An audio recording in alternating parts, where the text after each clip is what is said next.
in the feed world, not all of your feed gets to be on the floor where the customer gets to walk into the store. A lot of it's out in the warehouse, and the customer doesn't always go to the warehouse. So you got to figure out how to make that customer know about you and about your product.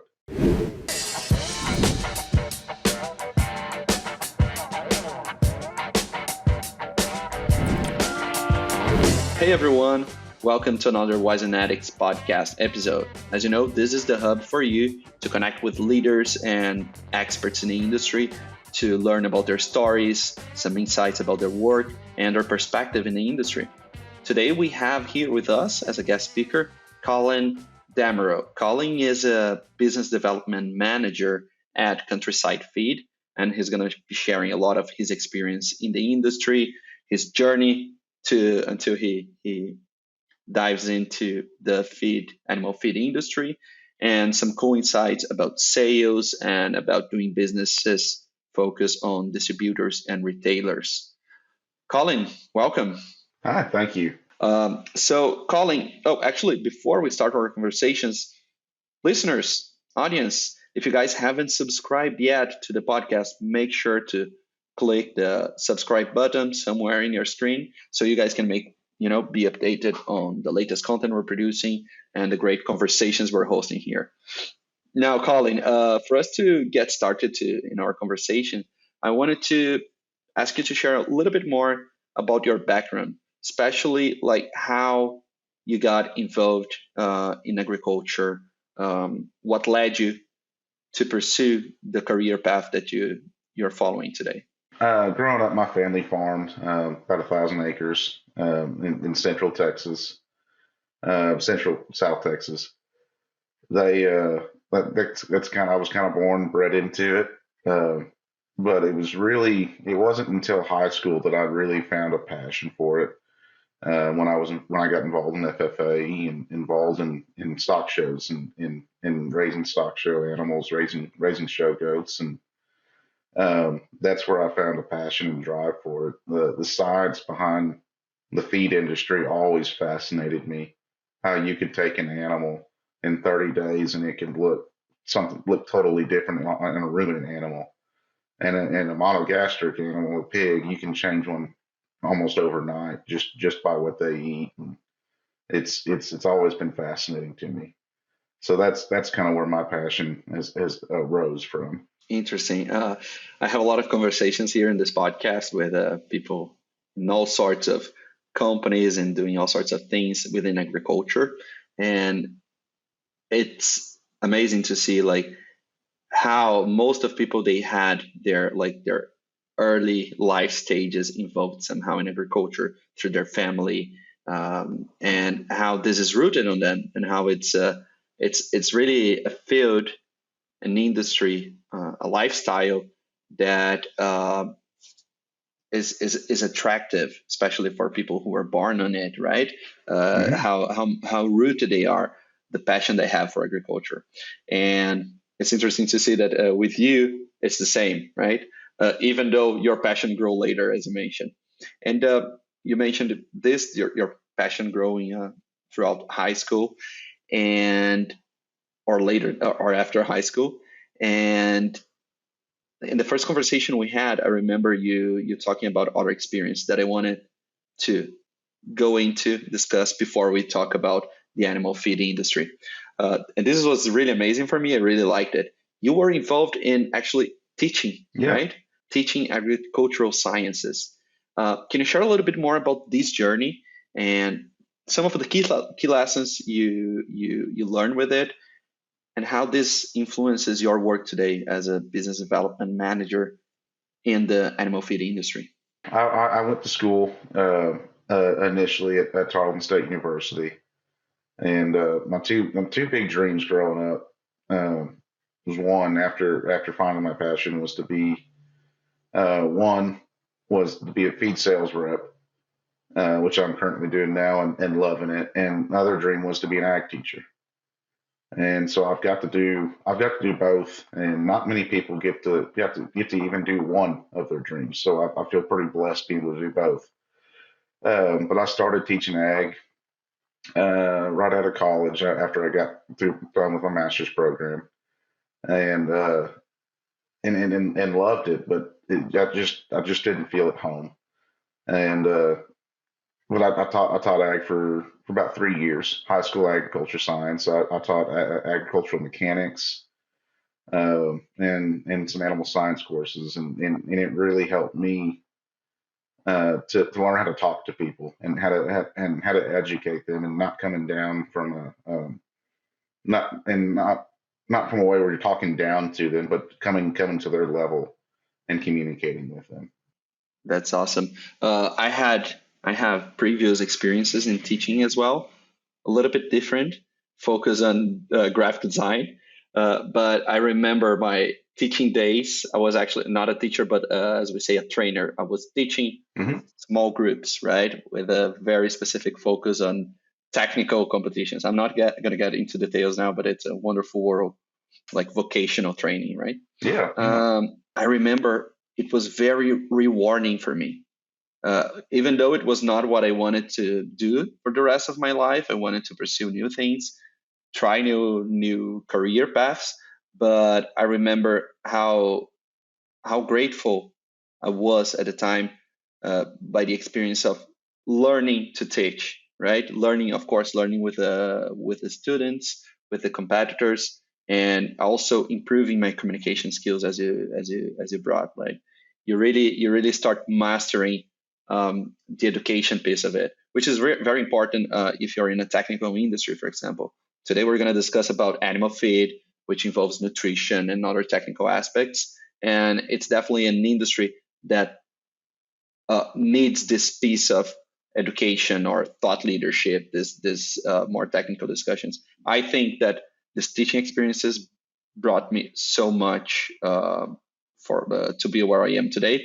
I don't do the technical teaching anymore, but with a consultative sales and business development, that's something that definitely had a great impact on my performance as well.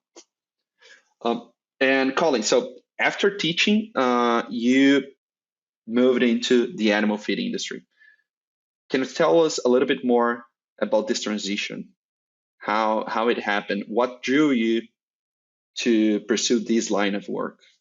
When I started to feel like I was done teaching, we were kind of stay. I needed to stay in a certain area because my wife is teaching at Tarleton State University in Stephenville, and I didn't want her to have to leave her job. So I started looking online, and I found a job opening at a local feed store, just about 25 miles from our current house, and walked in, started talking to the owner, who's Paul Bradbury. The store's Bradbury's Best in Dublin, and we just hit it off. He loved my background. Um, he he uh, he gave me a chance. Um, I told him it's always something I wanted to do, and he gave me a chance. And from day one, it wasn't easy. I had to learn. I had to learn the industry. I had to learn feed. I had to learn something completely new. But he like I said, he was my kingmaker, and got me started in this part of the industry, and I never looked back. It's been great ever since. I was always the type of the guy that I never had a master plan for my life.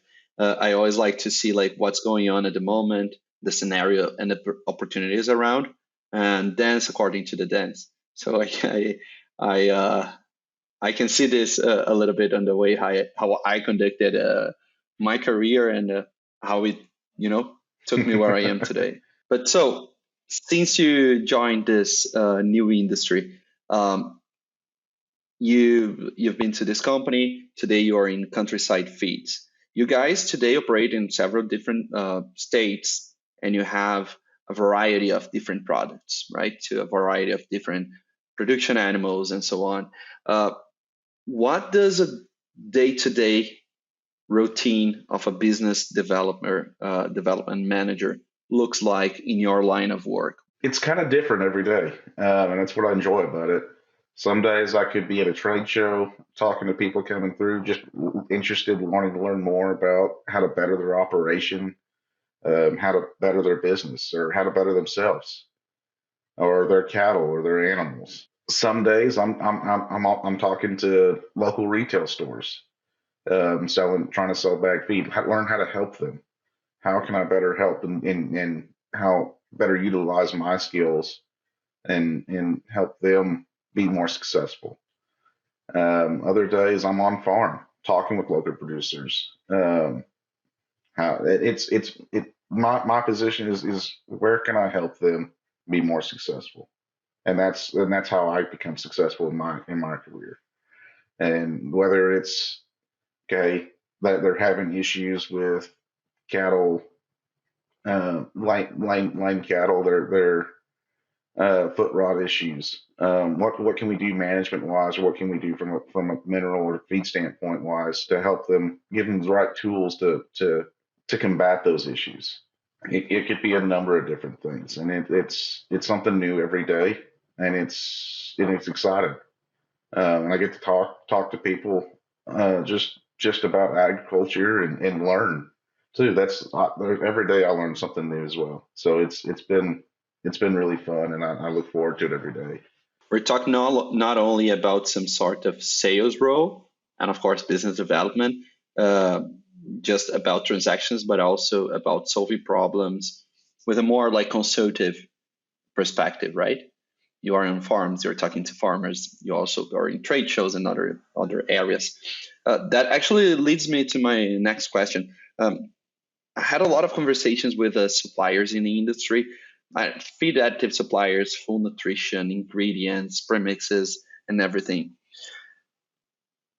Lots of times they are focusing on direct sales to producers slash integrators, and big co-ops.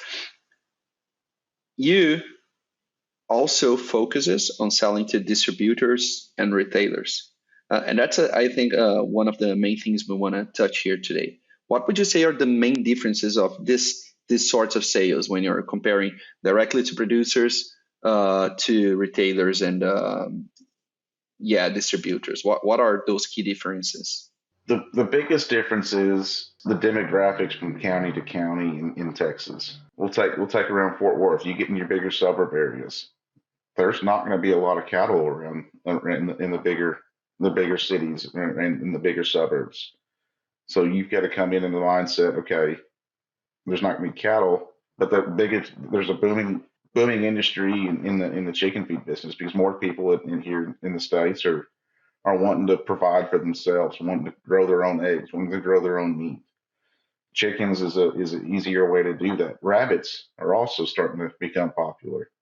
There's people starting to raise their own meat rabbits and slowly catching on. Sheep and goats, you don't have to have hundreds and hundreds of acres to raise sheep and goats for milk production, for dairy production, for meat production. So you've got to know your area. You've got to know your customer. It differs from city to city almost too, and you got to know your products. It's a challenge between different areas, but it's been fun. Um, the difference between that and going between a wholesaler and a retail customer is they're trying to sell not just one thing.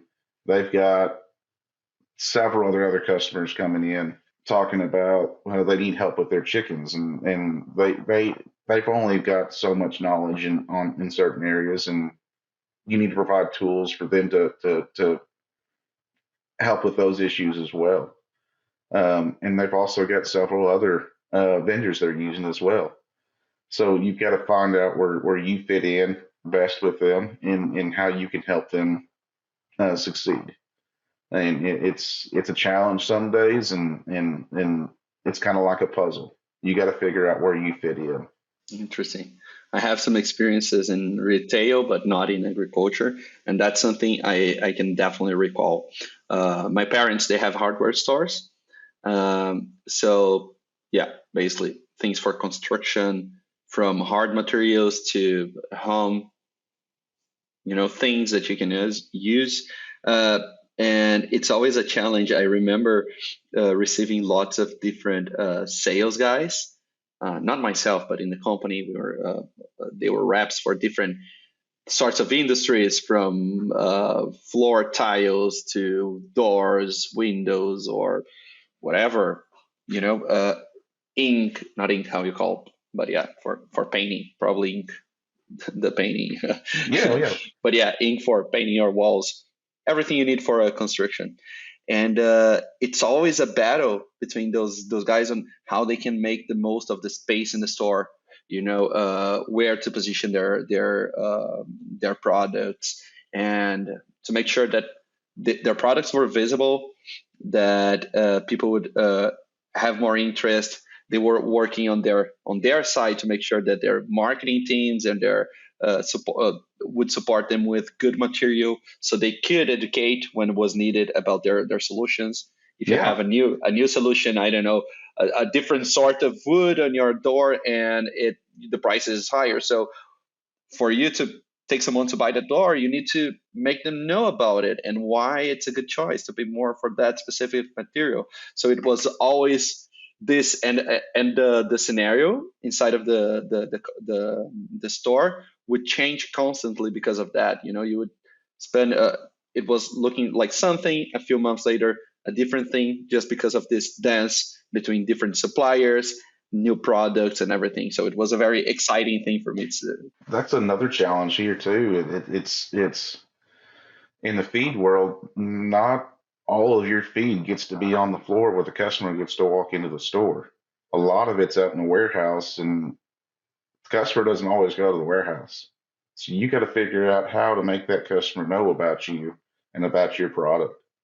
So that's a challenge in itself. It's we face different challenges, and there's a lot of hardware stores and a lot of feed stores that are hardware stores here in Texas. It's a different market. Texas is a different market from Oklahoma, and Oklahoma is a different market from Kansas and Texas, and we've got to figure out those lanes and how to navigate them. An additional question to this: do you guys do any sort of communication, promoting like your solutions content uh, to the industry and final users, or usually when you're talking about retailers and distributors, everything is through their channels? How does that work? We'll do it through their channels. We have our own. We a lot of what we do is on Facebook.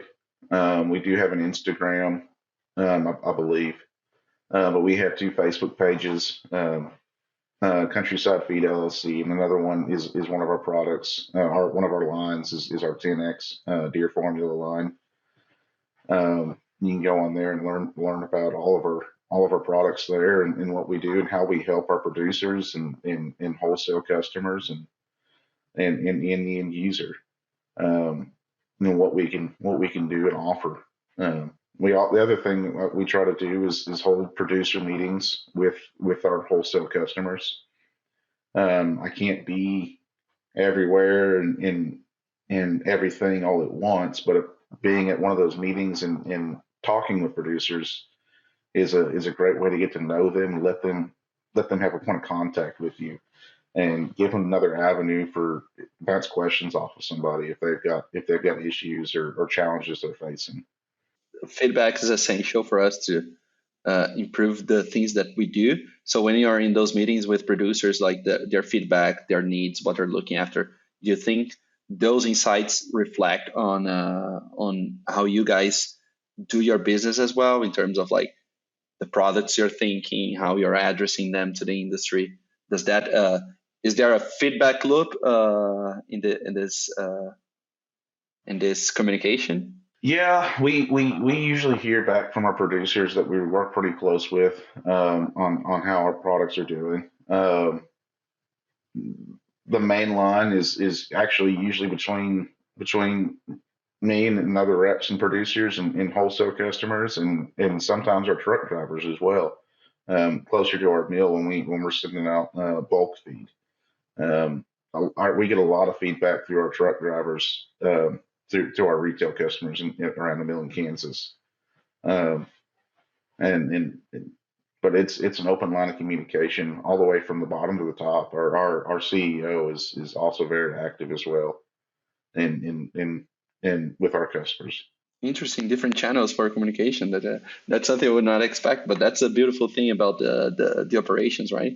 Learning how things are actually done in practice, not just in theory, and the new channels like the truck drivers. That's a very interesting thing. And earlier we were talking about, actually, before I jump to this question, um, you mentioned raising the demand for products for backyard chicken, for layers for you to have in your house, or rabbit, sheep, goat. Uh, what do you think are like?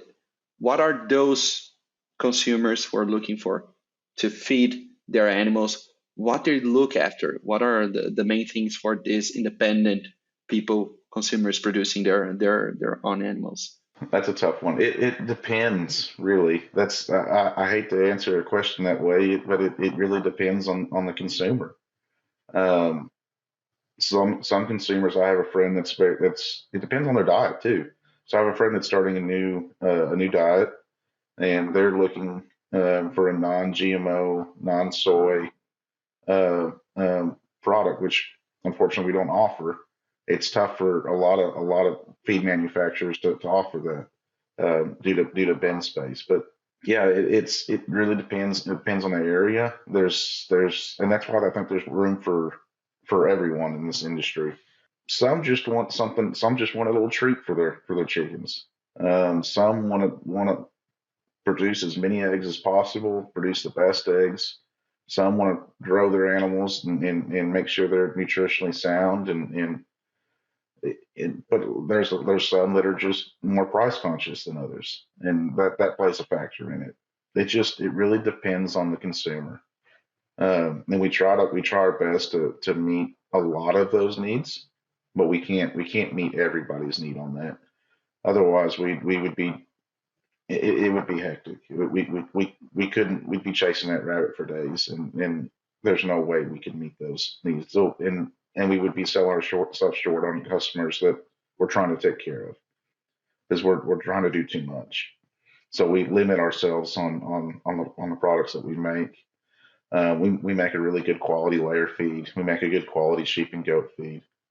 Um, we may not always be the cheapest out there, but we strive on quality, and we're gonna make sure your animal's taken care of. Interesting. Yeah, and that's why the market works, right? You should not try to address all the problems and solve all the problems in the world. So it's important. I see this as a very valuable thing. Like focus on what you do well. Make sure that what you do you deliver well. Do not try to, yeah, address and meet all the expectations of all the consumers. Uh, so now jumping out of the very specific emerging uh, home growing animals and talking a little bit about cattle. You're in Texas. The cattle industry is huge there, and it's really important, right? Earlier when we were talking, you shared that the cattle industry as a whole is going through some tough time, not only in the industry and for companies and organizations in the industry, but also affecting customers. Can you share a little bit more about what's going on there, and what's your perspective on it? Yeah, we just got out of it, and some areas are still in a drought in Texas, which affected the whole state. And because of that, people started to sell their herds because they couldn't afford to feed them. It costs so much, and that's what a lot of people don't realize that aren't directly involved in agriculture. It's not easy. It's hard taking care of these animals, and it's not cheap. It can get expensive. So a lot of people, when cattle prices got high, they started to sell out and said, "Well, we'll get back into it later because we just can't afford to feed them." So that entailed there's less cattle out there to produce beef for all of us to eat here in the state of Texas and in the United States. So meaning higher prices, higher beef prices, and I'm no economist, but lack of supply and more in the same amount of demand and sometimes more because of a growing population, that's going to increase prices. And then we're starting to see that. We're starting to see higher price beef at that in our local supermarkets and local grocery stores. And I'm afraid that I think it's still going to climb, but I don't know for sure. Like I said, I'm no economist, but it's affecting everybody, and it's affecting the indirect consumers and families. It's affecting my family, and it's affecting the feed industry. There's not as many cattle to feed out there right now, and so we're not making as much cattle feed and a lot of feed manufacturers aren't making as much of a cattle feed here in Texas as we did 2 years ago because of that. It's concern. But it's going to bounce back. It usually does. People still need to eat. People love beef, and I love beef. So I love a good cheeseburger. So I'm hoping it bounces back. It will. Yeah, we've seen something probably a little bit different, but we've seen something similar in the swine industry in the last 2 years, maybe 2 to 3 years, with high feed costs, but then pig prices were low, so it was not like a lack of supply, I believe, but high prices for feeding and low prices in pigs, so short margins for producers. Lots of producers were struggling in the swine industry. It started getting better. It's not. I don't think it is where we want it to be yet, but we can see the change. But it was something that we saw very clear in the swine No, you're industry. fine. So, Collyn, moving to our last question here as we wrap up our conversation. Um, how do you see the market now and in the coming years? Do you see any sort of shifts and changes in the channels where feed companies are selling, where they're selling their products? Do you see opportunities to expand, for example, to wholesale dealers? And what advice would you give to companies looking for these channels and others? Yeah, there's definitely more opportunities. The more and more people that are moving to Texas and in the growing population of the United States, yeah, there's going to be more opportunity. People, and especially with what the change in our culture, there's more people wanting to raise their own food, whether it be in a garden or whether it be um, animal production, and those animals need to eat too. So yeah, there's more growing opportunities every day as people trying to get healthier. That's a big push in the United States with our incoming president, and people are taking it upon themselves now to do that. And so that's why they're raising their own, sometimes raising their own beef, sometimes if they have the area or space to do it, raising their own meat, raising and it's pretty cool to see. People are taking and getting and become the agriculture industry is growing in a different way we haven't seen before. And it's there's more family farms and people are connected and getting connected more to agriculture. And we have this opportunity to connect with them and teach them. And I see a lot of times a lot of people that have been in the industry for a while aren't open to that. And I think we need to be. We can do this hand in hand and help one another. So yeah, there's a lot of opportunity that involved here for everybody. Interesting. Yeah, there's definitely a shift of um in the consumption standards, as you mentioned, people looking for more quality food. If they can uh, grow in their own spaces. Just yesterday, I was interviewing um, a company that is fabricating like automated.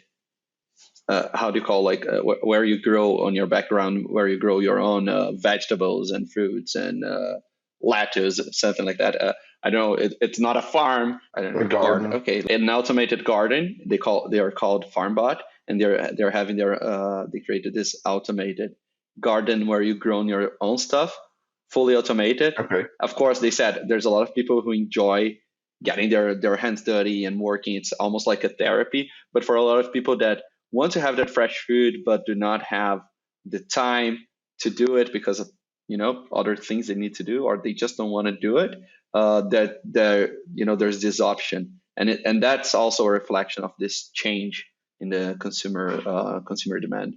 And it's interesting. Like I think we're going to see a lot of interesting things in the near future. Collyn, thank you so much for your insights. I really enjoyed talking to you today, especially learning more about how is the industry in the Texas region, especially when we're talking about retailers, distributors. And for our listeners who may be interested in learning more about your work or connecting, what would you say is the best channel for them to do this? Oh Lord, probably Facebook, Countryside LLC on Facebook. I was also our 10x deer formula page. It's growing. That's a newer product for us. If there's any deer hunters out there, it's a great product for growing deer. If you're able to feed in your area. You can find me on LinkedIn as well. I should be more active on there, but I'm not. But I'm going to start. Look for Collyn Damerau, COLLYN DAMERAU, and you can also find my contact info and everything on our website if you have more questions or just want more insight. For our listeners who are listening to us until now, thank you for your company, and make sure to stay tuned, subscribe here to the podcast, make sure to learn more new stories of people in agriculture. Thank you so much. Thank you, Ricardo.